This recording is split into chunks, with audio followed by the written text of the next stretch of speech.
নৈহাটির প্রাক্তন তৃণমূল বিধায়ক সনদ দে তাকে আগেই গ্রেফতার করা হয়েছিল। আজ ঘটনার পুনর্নির্মাণ করতে তাকে যখন নিয়ে যায় পুলিশ, সে সময় উত্তেজনা ছড়ায় এলাকায়।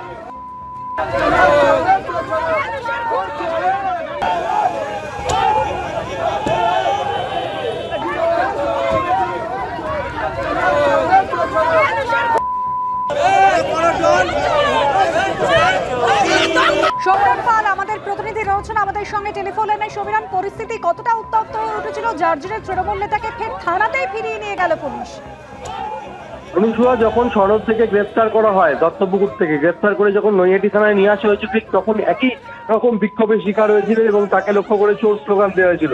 এই মুহূর্তে সনদ দে পুলিশ হেফাজতে রয়েছে এবং তাকে নিয়ে নৈহাটির 6 নম্বর বিজয়নগরে ঘটনার পুনর্নির্মাণ করতে নিয়ে আসে নৈহাটি থানার পুলিশ। কারণ এই সনদের বিরুদ্ধে 2021 সালে ভোট পরবর্তী হিংসার অভিযোগ রয়েছে। বিজেপি কর্মীদের বাড়ি ভাঙচুর, বাড়ি লক্ষ্য করে বোমাবাজি, গুলি চালানো, মহিলাদের শ্লীলতাহানি করার অভিযোগ রয়েছে এবং সেই কারণে ঘটনার পুনর্নির্মাণ করতে আজকে সকালবেলা নৈহাটি 6 নম্বর বিজয়নগরে নিয়ে আসে নৈহাটি থানার পুলিশ। খবর ছড়িয়ে পড়তেই সাধারণ মানুষ থেকে বিজেপি কর্মীরা জড়ো হয়ে পড়েন এবং তারা সনদ থেকে গাড়ি থেকে নামানোর সঙ্গে সঙ্গে তাকে লক্ষ্য করে চোর স্লোগান, গালিগালাজ করতে থাকে।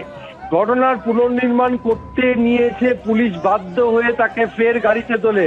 গাড়ির সামনে বিক্ষোভ আসতে পড়ে এবং বিজেপি এক কর্মী তার গাড়ি ধাওয়া করে বেশ কিছুক্ষণ ধরে থাকে এবং গাড়িতে তারা ধাক্কা মারতে থাকে এবং চোর স্লোগান, গালিগালাজ এই সনদের বিরুদ্ধে। কেননা তাদের অভিযোগ যে সনদ দে তৃণমূলের বিধায়ক ছিলেন, উপনির্বাচনে জয়লাভ করেছিলেন, কিন্তু তিনি মানুষের ভোটে জয়লাভ করেননি, ভোট চুরি করেছিলেন, এলাকায় সন্ত্রাসের রাজত্ব কায়েম করেছিলেন, জুলুমবাজি করতেন, মানুষের প্রতি অত্যাচার চালাতেন। সেই কারণে আজকে ক্ষোভ আসতে পড়ে এবং সেই পরিস্থিতি বেগদিক থেকে নৈহাটি থানার পুলিশ তাকে ফের নৈহাটি থানায় ফিরিয়ে নিয়ে যায়। অনুসুয়া, ধন্যবাদ সমীরণ।